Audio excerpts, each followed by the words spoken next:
Non, je sais pas. Mais tout, en fait, on vit plein de choses, donc c'est dur à dire, un truc qui marque. Hein.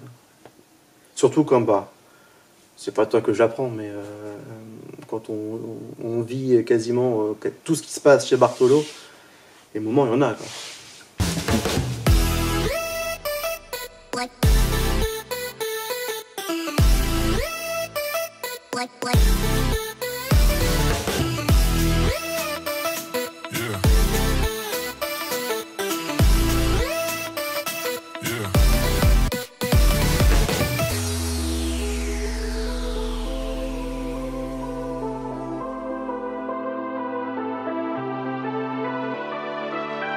Ça part pas de spectacle, mais monter un festival, c'est une aventure en soi. Hein.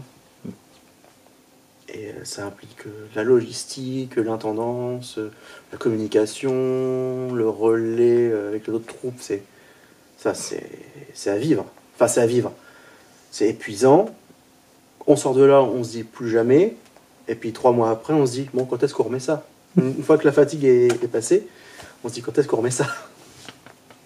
Et 1 an après, bah, on remet ça. Et puis on sue. Et on se dit, plus jamais. Et puis on remet ça tout le temps. Parce que en vrai, c'est génial. Je vais parler d'une pièce dont personne d'autre ne parlera. Mais je peux en parler. C'était un bouquet de fleurs. J'ai dit, personne n'en parlera de celle-là. C'est la première pièce que j'ai vue de Bartolo, enfin jouée par la compagnie Bartolo. Donc à l'époque encore avec Serge, Sandy, je sais plus comment ils s'appelaient les autres. Il y avait une Caroline ou une Carole, ou il y avait un Mathieu aussi. Enfin je sais plus, mais vraiment les premiers, hein, les premiers comédiens. La première pièce que j'ai vue, c'est La Perruche et le Poulet. Donc c'est un boulevard un petit peu au théâtre ce soir qui avait été mis en scène par Serge avec dedans sa grande complice de l'époque, Morissette. Donc c'était une enquête policière dans des bureaux, donc t'as l'inspecteur qui arrive, qui rencontre son ancienne conquête.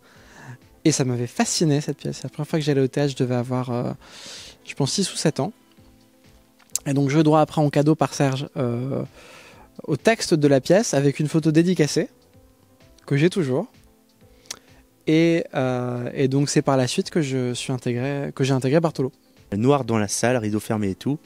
Et là, il y a Serge qui débarque en poussant un landau dans le public, donc à l'auditorium, hein, donc par le côté, il fait ah ta ta ta ta, il joue un militaire à la retraite ou je sais plus quoi. Puis on va 1, 2, et puis qui raconte que en fait c'est son petit-fils, et puis bon. Après derrière on déroule l'histoire un peu classique, hein, qui a envoyé un bouquet de fleurs, machin. Mais voilà, c'est la première pièce que j'ai vue à Bartolo. Je n'ai rien d'autre à en dire. Si, il y a une scène qui m'a marqué. La première pièce que j'ai vue de la compagnie Bartolo, c'était Les Petits Fédos. Donc c'était à l'automne 2016, juste quand je suis arrivée chez les Barbus. Donc c'était plusieurs petites pièces de Fédos. Et donc ça m'a permis déjà de voir sur scène une partie des acteurs de la compagnie. Et puis de voir un peu quel était le style de pièces qui pouvaient être jouées. À l'époque, décor, tu sais, la boîte, donc avec vraiment les portes. Et je me souviens qu'il y avait 2 portes de chaque côté. Et il y a un moment dans la pièce où il y a 4 comédiens qui ouvrent la porte en même temps, qui disent un truc, la même chose, et qui la referment en même temps. Et ce moment, vraiment très millimétré au timing, ça m'a vraiment marqué. Je me suis fait waouh! Un moment qui m'a le plus marqué en tant que spectatrice, ça va être dans Dormez, je le veux. Vraiment ce moment d'hypnotisation qu'il y avait sur scène et qui était c'était très bien fait et c'était assez fascinant à voir la façon dont il y avait cette interaction entre les 2 personnages. Et ouais, ça doit être un moment qui m'a beaucoup marqué, ça doit être ce moment-là. J'avais bien aimé dans Théodore fait son trou.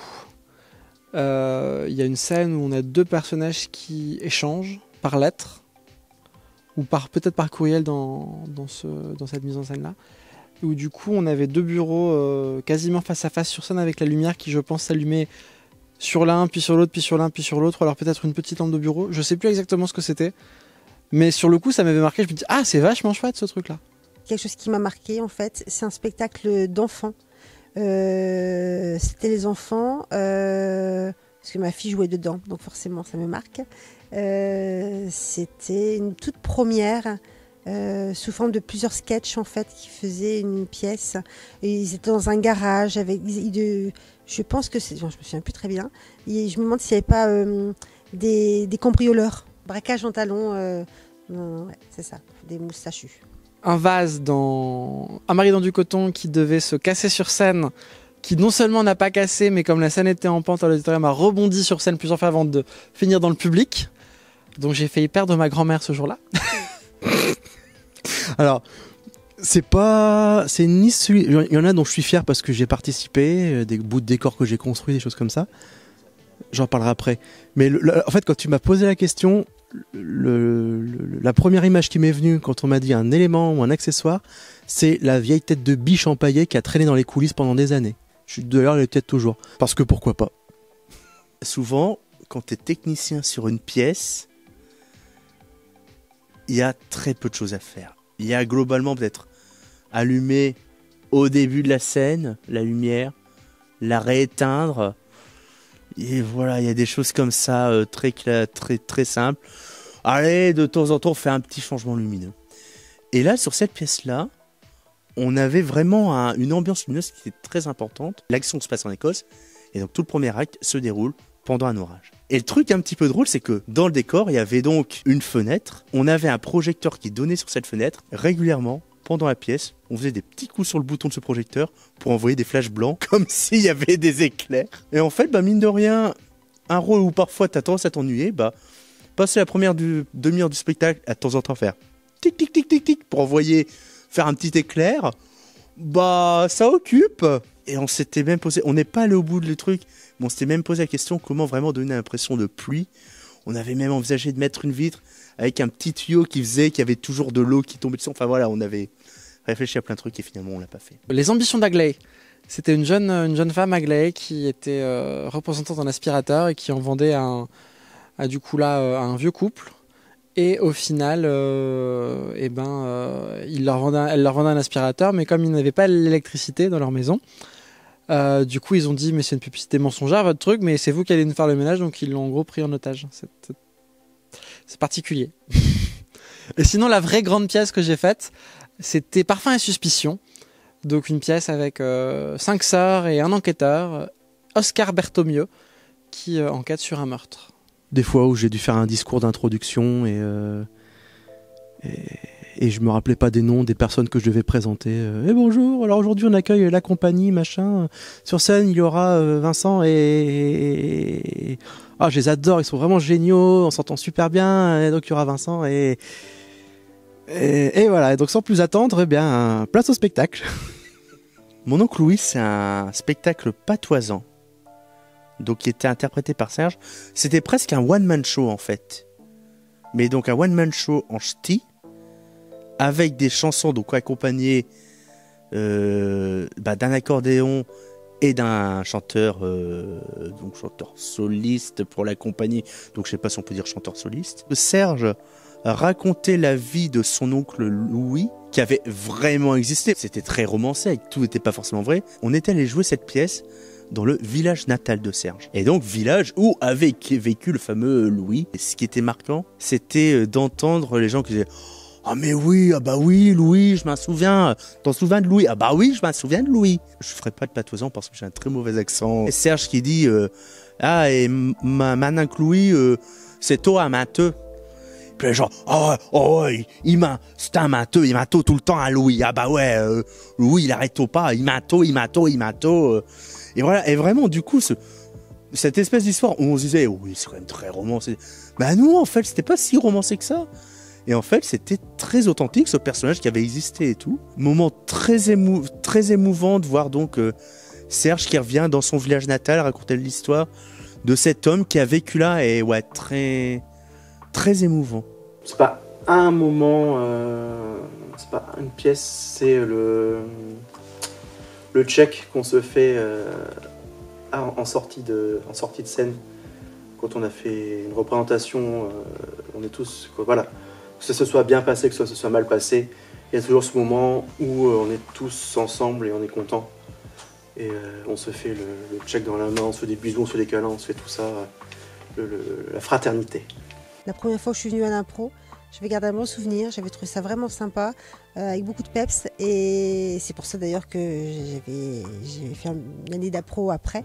Ça m'avait pas mal plu, ce côté-là, j'avais bien aimé. C'était assez nouveau en fait à Barthelot. Et du coup, j'étais contente qu'on puisse développer ça en plus du reste. Et ça m'avait bien plu, la cohésion dans l'équipe, le soutien, l'entraide, parce que faire de l'impro, c'est quand même pas facile. Une pièce de théâtre, on a un texte, donc en fait, c'est un peu plus facile. Quand on doit être dans l'improvisation, on s'expose un peu plus. Et j'avais trouvé ce soutien, cette collaboration et cette entraide vraiment, vraiment chouette. Moi, ce qui fait toujours rire, c'est quand je cours en coulisses pour brancher les derniers câbles, les derniers machins et tout, avec les acteurs qui sont déjà en train de se changer et tout ça. C'est rigolo parce qu'au début, tu sais, on a une espèce de pudeur. Voilà, non, ils sont en caleçon, machin. On s'en fout, quoi. On est là pour faire le boulot. On est tous dans le même truc. Bon, bah voilà, eux, ils sont en caleçon. Moi, je suis plein de poussière et dégueulasse. Et finalement, le but, c'est d'amener un truc sur scène pour faire plaisir aux spectateurs et faire plaisir aux acteurs et faire plaisir à tous les gens qui participent de près ou de loin. Donc là, cette pudeur qui s'en va, c'est enfin, je peux le dire avec le recul, c'est